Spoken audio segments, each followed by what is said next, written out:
A graça e a paz de Jesus, meus irmãos, a graça e a paz de Jesus para as minhas irmãs. É como sempre um privilégio e um prazer poder estar aqui com vocês, compartilhando mais uma vez os nossos estudos bíblicos. Eu espero que essa nossa série do Evangelho de João tenha edificado você, tenha alegrado o seu coração, tenha acrescentado no seu conhecimento. Porque para isso nós estamos aqui, para, como igreja, crescermos juntos e podermos nos edificar mutuamente. Graças a Deus, por meio da tecnologia que nós temos hoje em dia, nós podemos continuar com essa nossa capacidade de compartilhar essas informações e os nossos estudos. Então, para você que tem me acompanhado, eu espero que, mediante os nossos estudos, a graça de Jesus alcance você, alcance a sua família, a bênção do Senhor chegue diante do seu lar, da sua casa, e que o Senhor abençoe você, a sua família e todas as suas necessidades, que o Senhor supra elas e que nós possamos ter cada dia que passa dias melhores. Esse é o desejo do meu coração. E antes da gente iniciar a nossa aula, eu queria orar com você, a fim de que o Senhor responda às nossas orações e receba a nossa oração e conceda isso que eu disse, a sua bênção e a sua graça para cada um de nós e para as nossas famílias. Bendito Deus, no nome de Jesus, eu te agradeço, porque o Senhor é bom e eterno em a sua bondade. Eu te agradeço pelo privilégio que o Senhor me dá e me concede, a mim e aos meus irmãos, de falar contigo neste momento. Que o Senhor me ajude, que o Senhor esteja conosco e que o Senhor nos abençoe por meio da sua palavra e por meio das nossas orações. Que o Senhor abençoe as nossas famílias, que o Senhor esteja conosco, nos dê saúde, nos dê ânimo e nos anime por meio da tua palavra para seguirmos adiante. Que o Senhor abençoe-nos de uma forma gloriosa para que nós venhamos enfrentar as adversidades da vida, com os nossos olhos postos em Ti, Senhor, que é o autor e o consumador da nossa fé. Que a Tua palavra, o Teu Evangelho, possa fortalecer-nos na fé que há em Cristo Jesus e que nós de verdade venhamos demonstrar a nossa capacidade de andar segundo a Tua vontade, mediante a força que há em Cristo Jesus. Que a Tua palavra possa edificar-nos e que o Senhor possa, por meio dela, nos dar a compreensão dos mistérios do Seu reino, Pai. No nome de Jesus eu te agradeço. Amém. Então, meus irmãos, vamos continuar a nossa leitura do Evangelho de João e algumas rápidas aplicações que temos feito, não com um intuito teológico, mas um intuito bíblico e prático para as nossas vidas. Nós vamos seguir do capítulo 19 até do 23 em diante, o versículo 23, porque paramos na nossa última aula, na semana retrasada, no capítulo 19, o verso 22, onde Jesus é crucificado e Pilatos manda escrever na sua cruz Rei dos Judeus, em 3 idiomas, no latim, no grego e qual que é o outro que nós temos aqui, e no hebraico. Então, neste momento, eu vou continuar a partir da leitura do verso 23 do capítulo 19. Se você puder, acompanhe comigo essa leitura. Diz assim o texto bíblico: tendo, pois, os soldados crucificado Jesus, tomaram as suas vestes e fizeram 4 partes. Para cada soldado, uma parte, e também a túnica. A túnica, porém, tecida toda de alto a baixo, não tinha costura. Disseram, pois, uns aos outros: não a rasguemos, mas lancemos sorte sobre ela, para ver de quem será. Para que se cumprisse o que diz as Escrituras: repartirei entre si as minhas vestes, e sobre a minha vestidura lançaram sorte. Repartirão entre si as minhas vestes, e sobre a minha vestidura lançarão sortes. Os soldados, pois, fizeram estas coisas. Junto à cruz de Jesus estava sua mãe, e a sua irmã, e a irmã de sua mãe, Maria, mulher de Clopas, e Maria Madalena. As Marias, né, estavam lá. E até poderíamos brincar dizendo as três Marias, né? Então diz assim, o 26. Ora, Jesus, vendo ali sua mãe, e que o discípulo a quem ele amava estava presente, disse à sua mãe, mulher, eis aí o teu filho. Depois disse ao discípulo, eis aí a tua mãe. E desde aquela hora ou aquele momento, o discípulo a recebeu em sua casa. O texto bíblico é riquíssimo e é valiosa a nossa leitura, porque ela começa a descrever o que acontece com Jesus no momento que ele está pendurado na cruz. É preciso e é importante para cada um de nós nos atermos a alguns detalhes, porque Jesus, neste momento, foi crucificado sem culpa, levado a um veredito que criaram para ele. Jesus não tinha o porquê ser crucificado, e haja vista, é importante nós lembrarmos que nenhuma pessoa era crucificado de uma forma crucificada, ou seja, porque era uma pessoa boa. Necessariamente era, por exemplo, uma condenação para, entre aspas, as piores pessoas que existiam, entendeu? Então eles criaram esse método para mostrar o quanto as pessoas que desobedeciam às leis dos romanos poderiam sofrer. E o sofrimento até onde eu imagino, ela veio com os romanos. E era uma prática que eles criaram. E é uma prática para quem era uma pessoa maldita, amaldiçoada, que criava, que fazia coisas ruins para outras pessoas. E nessa sentença, Jesus não tem o porquê ser condenado, mas Jesus já está lá na cruz, pendurado, sofrendo, porque como nós dissemos, a morte na cruz, ela é uma morte lenta, ela não é uma morte rápida, ela é uma morte dolorosa. Além de todas as dores, ainda há vergonha, porque além de que as pessoas que eram mortas sendo crucificadas, elas eram tidas como a escória da sociedade, os amaldiçoados, vamos assim dizer, porque era vergonhoso. E além do mais, segundo a leitura que nós fizemos, Jesus estava nu. Então, essa lógica que nós vemos de um pano enrolado na cintura de Jesus enquanto ele está crucificado, essa acredito ser uma forma de poder colocar Jesus na cruz não tão, o termo vituperado, né? Não tão humilhado, mas de tentar dar uma amenizada para poder manter Jesus num crucifixo, porque é claro, se a gente colocar Jesus dentro de um crucifixo numa igreja nu, seria muito constrangedor para a questão religiosa, porque a vergonha de estar nu também é uma grande vergonha, expor aquilo que é algo muito íntimo e muito pessoal. Então Jesus está na cruz pelo aquilo que ele não cometeu, pela uma condenação que criaram para ele, que foi o Anás e o Caifás e todos aqueles que provavelmente foram aliciados para gritar crucifica e crucifica. Não acreditamos, e como da maioria das pessoas acreditam, que as mesmas pessoas que aceitaram Jesus e andavam atrás de Jesus está ali gritando crucifica, porque eu acho que tinham pessoas que não gritaram crucifica, pessoas que conheciam Jesus, que estavam ali preocupadas, dizendo claramente que havia um inocente sendo crucificado e havia uma injustiça acontecendo, como nós, do modo geral, às vezes estamos assistindo coisas tão injustas acontecendo na nossa sociedade.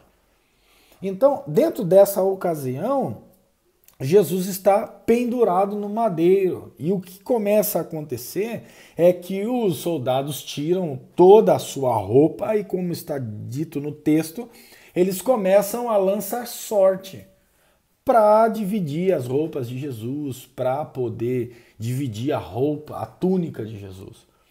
Esse ato, ele é um ato com certeza de tamanha escárnio, né? Porque era importante que se deixasse ali, ou guardasse, vamos assim dizer, ou desse para alguém, não sei.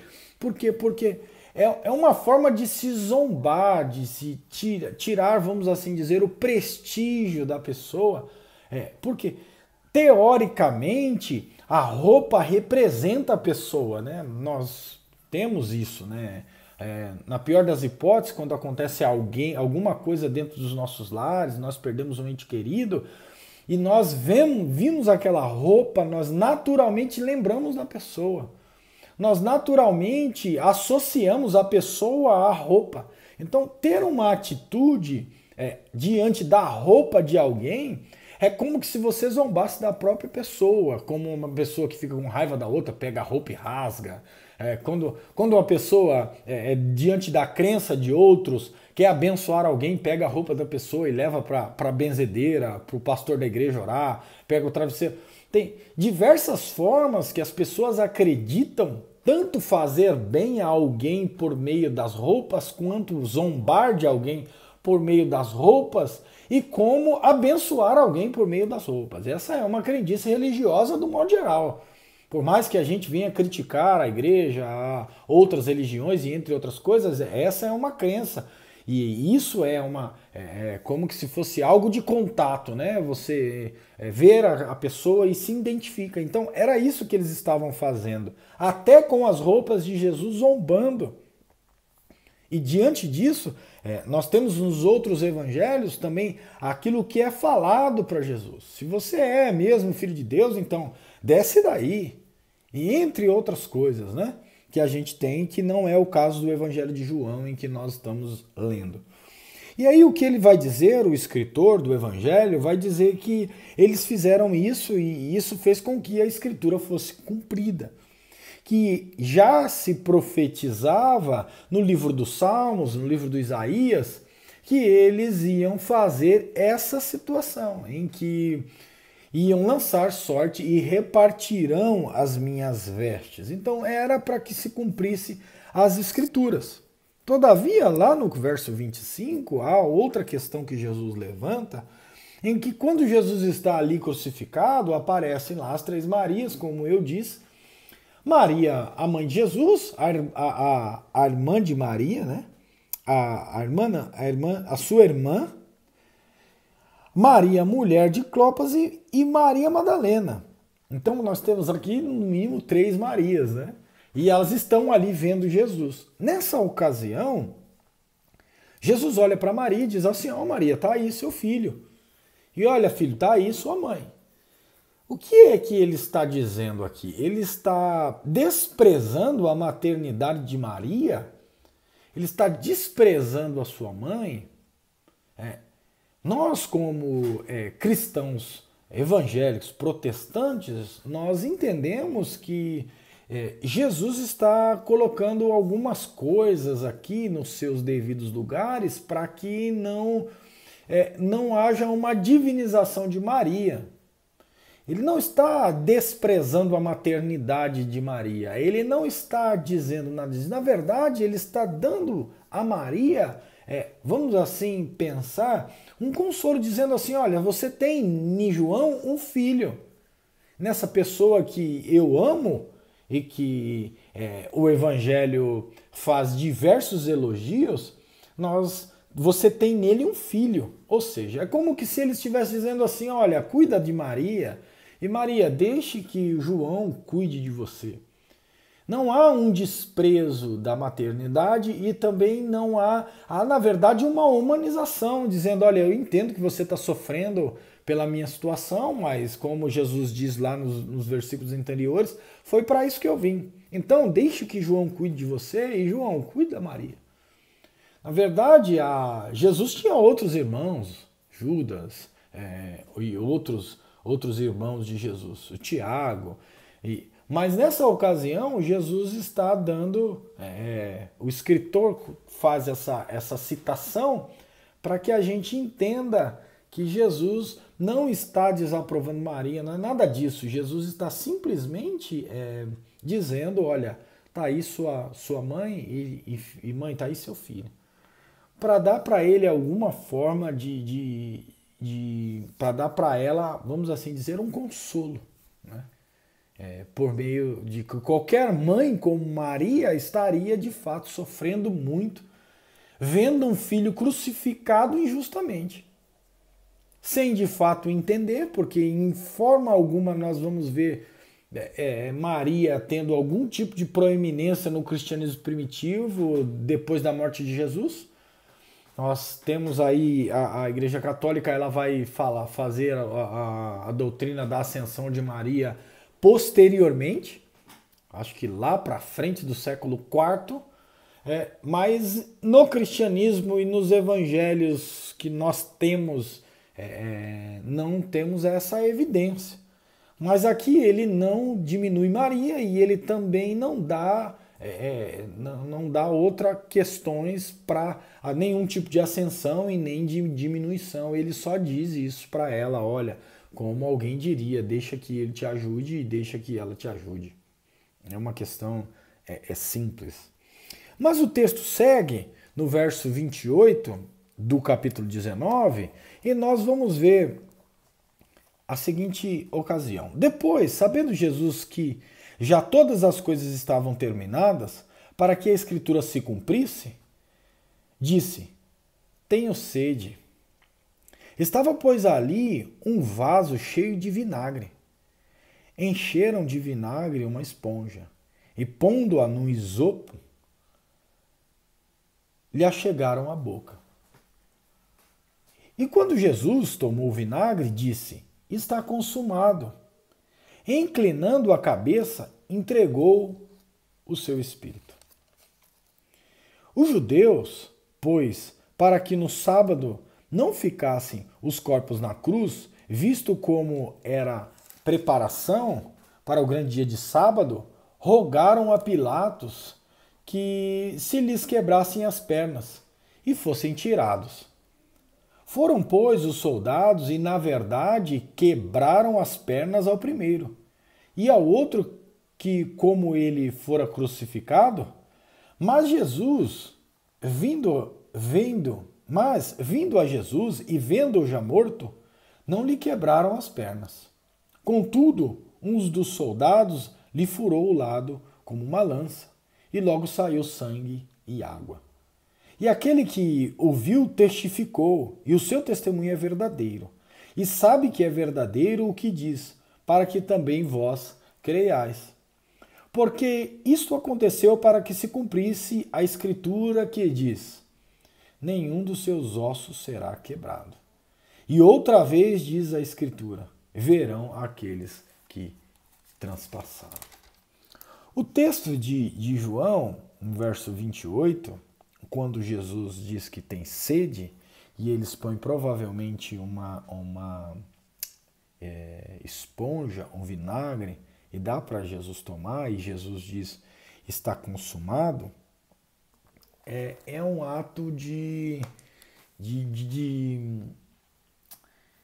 uma compreensão que Jesus tem de finalizar, né, a ocasião. Parece que Jesus ali está tomando um fôlego, ele está tentando, né, a vida, tentando sobreviver, mas Jesus percebe, olha, acho que já está na hora, né? Cumpriu tudo aquilo que eu deveria fazer.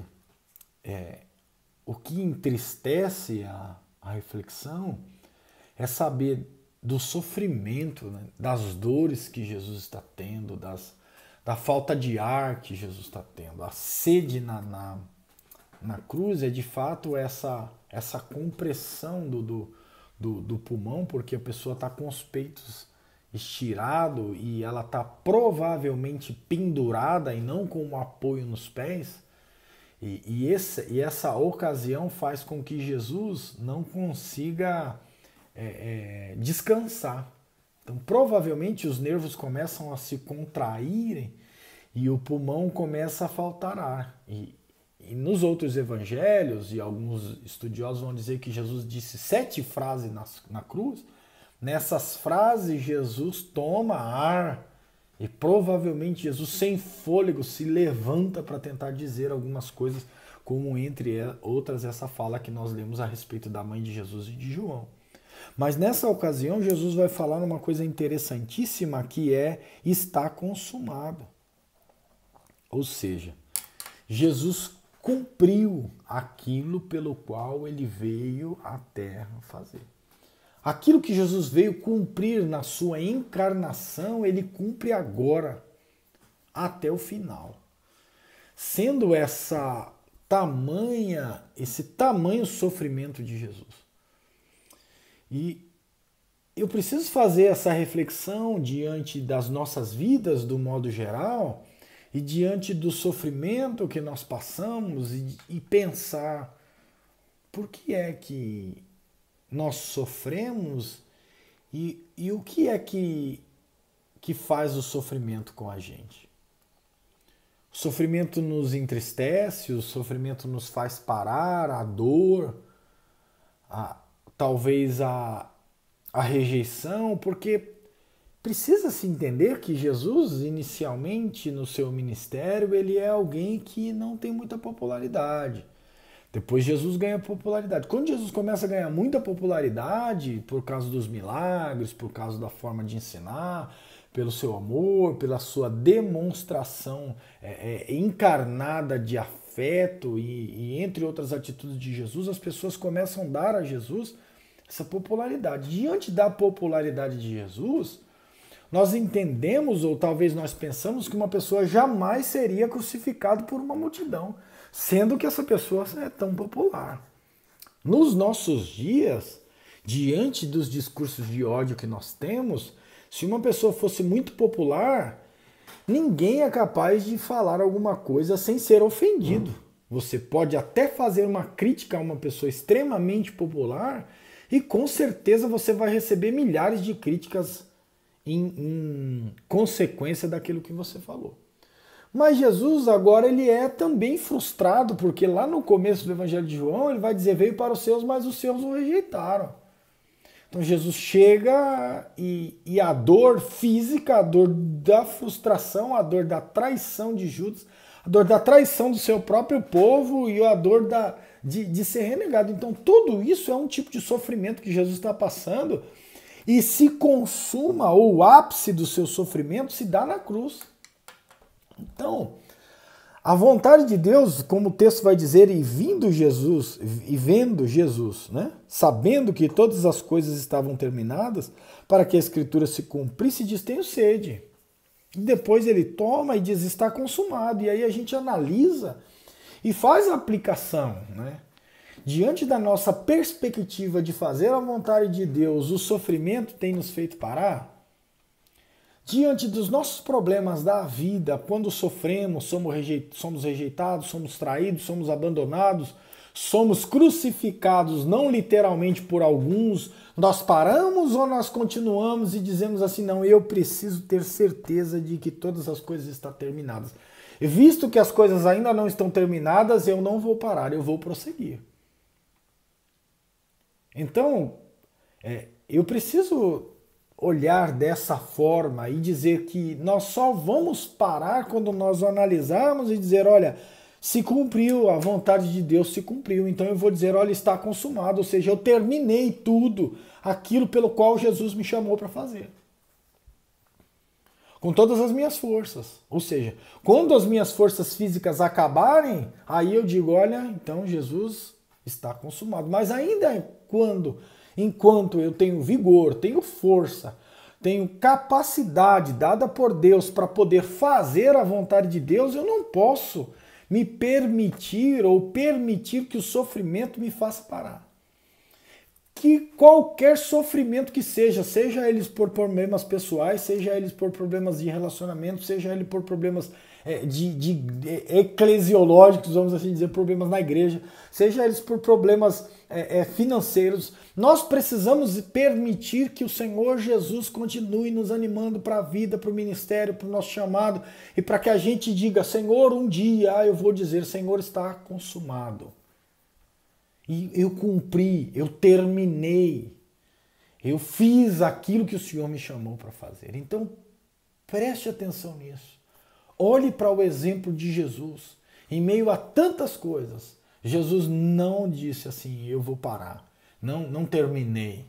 Jesus estava na cruz, vendo a profecia se cumprir, vendo o que estavam fazendo com a sua roupa, vendo a forma em que escarneciam e zombavam de Jesus mesmo antes da cruz, com uma coroa de espinhos, com uma veste de púrpura, uma cana na sua mão, batendo na sua cabeça, para os espinhos enfiarem, entrarem no seu crânio. E ele, mesmo assim, ele perseverou e ele disse agora, depois de tanta coisa, eu terminei. Para mim, constrangedor. Para mim, no mínimo, intrigante. No mínimo, vergonhoso. Se por alguma coisa a gente tem perdido o ânimo, se por alguma coisa nós estamos sendo cansados, ou se nesse sofrimento nós temos tido sede. E nessa sede a gente justifica a nossa não motivação para continuar trabalhando. Então eu digo para você, olhe para Jesus. E ao olhar para Jesus, se constranja. Porque Jesus não fez isso somente para obedecer à vontade do Pai. Ele disse, eu sou aquele que tem o poder para dar a minha vida e tornar a tomá-la. Jesus fez isso porque ele quis e porque nos amou, com um amor que é derramado por meio da Trindade. Como alguns teólogos costumam dizer, o amor que não cabe em si. Por isso Deus se derramou e nos alcançou por meio da graça que há em Cristo Jesus. Então, o amor de Deus é tão grande que ele não cabe, né? Ele não consegue ficar fechado em si. Ele se derrama, ele transborda.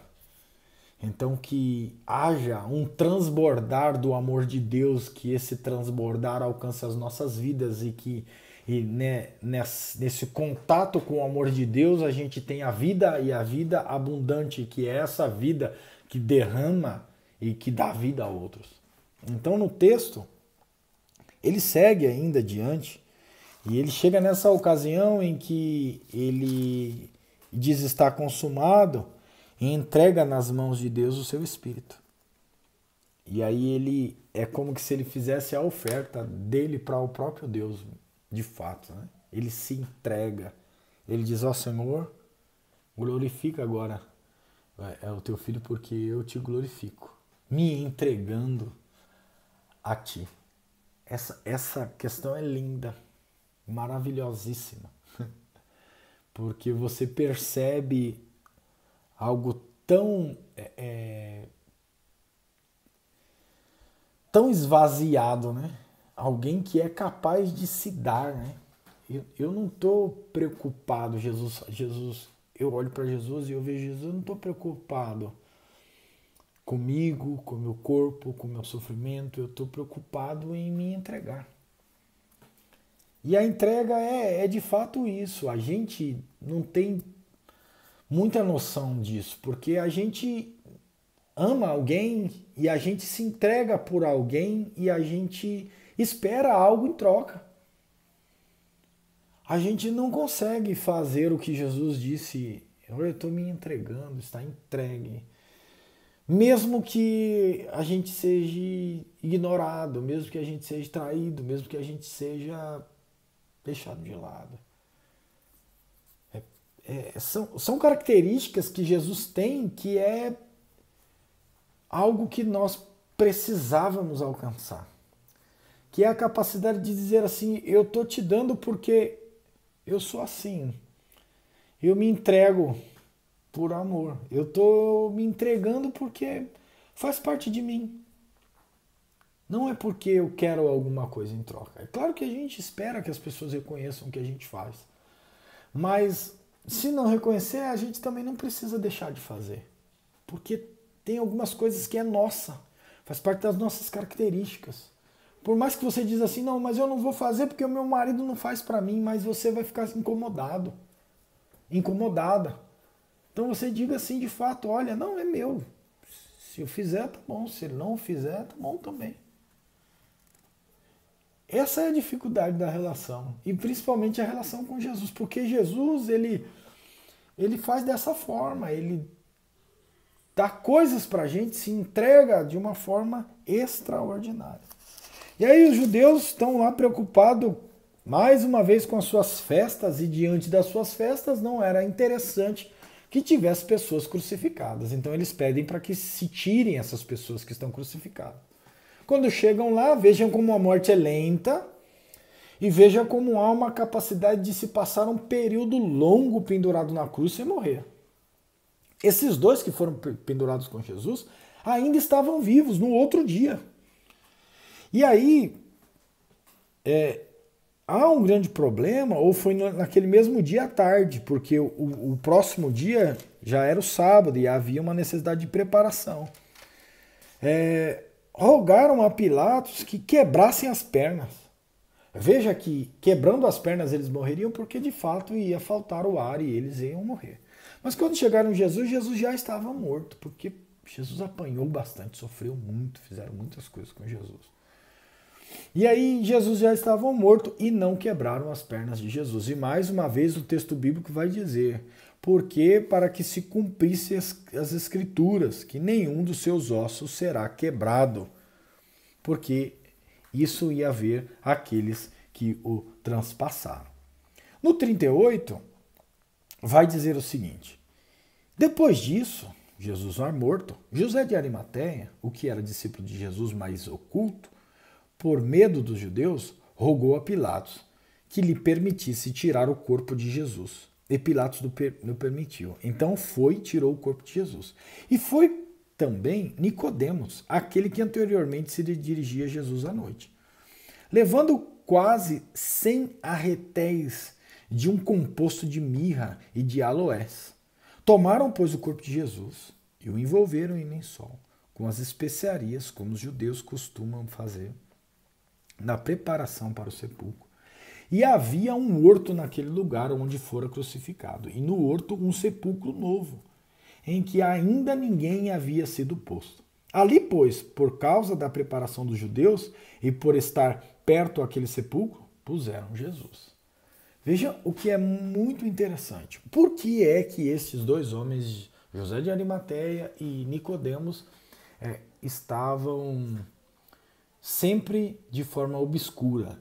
José de Arimateia aparece mais ou menos agora, né? Não aparece, ou não tem outra citação que eu saiba dentro dos evangelhos sinóticos e no evangelho de João. Mas o que é interessante é que eles são discípulos de Jesus, mas eles são escondidos. Por quê? Como o texto mesmo diz, por causa dos judeus. Os judeus, sabendo que um deles fossem discípulos de Jesus, os expulsariam da sinagoga e fariam com que eles perdessem os seus lugares de destaque. Sendo assim, eles faziam uma meia-culpa, vamos assim dizer, entre, olha, eu sou discípulo de Jesus de longe, né? Eu tenho muita coisa a perder se eu me tornar discípulo de Jesus. Tem aqui mais um ensinamento para nós, né? Tem aqui mais uma questão interessante que não há condenação para eles. E ao mesmo tempo para nós também não há uma condenação. Para nós gostaríamos que tivesse, porque vai dizer assim, ó, você não pode ser discípulo de Jesus em oculto. Você não pode fazer as coisas. Não, você precisa abrir mão do que quer que seja, meus irmãos. Essa medida, ou abrir mão do que quer que seja para seguir Jesus, está na conta de quem quiser abrir. Não é? Eu não preciso sentar, como eu digo algumas vezes, num trono e dizer assim, você precisa abrir mão disso, daquilo outro para seguir Jesus, porque O rico lá foi condenado porque amou mais a riqueza, é fato, a Bíblia vai dizer isso. Mas quem precisa definir ou condenar não somos nós. Nós precisamos sim abrir as portas e acompanhar as pessoas que chegarem, seja ela essas pessoas que ficam no meio termo, seja ela as pessoas que vêm e de forma radical mudam a sua vida de uma forma brutal, né? Então, esses dois são esses que estavam escondidos. Por quê? Porque faziam parte, provavelmente, da elite judaica, do Sinédrio, no caso de Nicodemos, era um dessas pessoas de proeminência. Mas foi eles que foram lá, gastaram dinheiro com esses perfumes, né, para se passar no corpo de Jesus, que era um hábito judaico de uma preparação para a sepultura, enrolaram Jesus nos lençóis e levaram ele para um sepulcro novo. Também estas coisas teria que ser feita por esse tipo de pessoa, porque de uma forma geral as pessoas que seguiam Jesus eram pessoas pobres e simples, que talvez não teriam um sepulcro para colocar Jesus. Talvez não teriam um lugar determinado para pôr Jesus, não teriam dinheiro para comprar esses perfumes e entre outras coisas. Então, há lugar no reino de Deus para todo tipo de pessoa, quer seja ela o que quer que seja, radical, não radical, dúbia, né? Que não sabe se vai, não sabe se não vem. Porque uma hora ou outra ela pode fazer um bem a alguém de alguma forma. Então, não cabe a nós julgar. É claro que o mais correto seria que a pessoa abrisse mão e fosse de forma radical. Mas nessa ocasião, quem teria acesso a Pilatos para poder pedir para o corpo de Jesus?